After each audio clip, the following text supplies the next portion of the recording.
নমস্কার বন্ধুরা, take in বেঙ্গলির নতুন ভিডিওতে আপনাদের সবাইকে স্বাগত। আমি অনিকেত। আজকের টিউটোরিয়ালে আমরা শিখব কিভাবে আপনার ওয়েবসাইটে পেজেস অ্যাড করতে হয়। আপনার ওয়েবসাইটের স্ট্রাকচার তৈরির জন্য পেজেস গুরুত্বপূর্ণ। আসুন দেখি কিভাবে আপনি আপনার ওয়েবসাইটের জন্য পেজেস অ্যাড করবেন। প্রথমে আপনাকে ড্যাশবোর্ডের মধ্যে পেজেসে নেভিগেট করতে হবে। এখানে অ্যাড নিউতে ক্লিক করে আপনার ইচ্ছে মতো একটি টাইটেল দিন। আমি অ্যাবাউট আস দিলাম এবং তার জন্য কিছু ডেসক্রিপশন লিখুন। এছাড়াও আপনি আপনার ওয়েবসাইটের জন্য images, gallery, audio, file, media, video, buttons ইত্যাদি অ্যাড করতে পারবেন।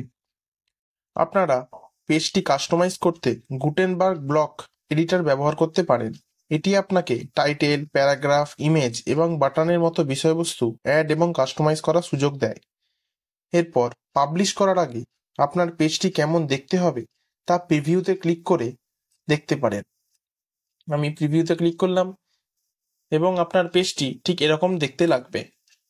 এরপর আপনার বিষয়বস্তু লেখা সম্পূর্ণ হলে আপনি এটিতে পাবলিশে ক্লিক করুন। আপনার পেজটি পাবলিশ হয়ে যাবে এবং এটি দেখার জন্য ভিউ পেজে ক্লিক করুন। আপনারা ওয়েবসাইটের টিউটোরিয়াল প্লেলিস্টটি ডেসক্রিপশন থেকে চেক করতে পারেন। এছাড়া যদি কোনো পেজ আপনি ডিলিট করতে চান তবে পেজটির নামের নিচে ট্র্যাশ অপশানে ক্লিক করলে এটি ডিলিট হয়ে যাবে। ভিডিওটি যদি আপনার ভালো লেগে থাকে তবে একটা লাইক করতে ভুলবেন না এবং বন্ধুদের সাথে শেয়ার করবেন।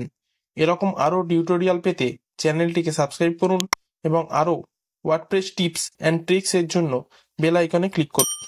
ধন্যবাদ।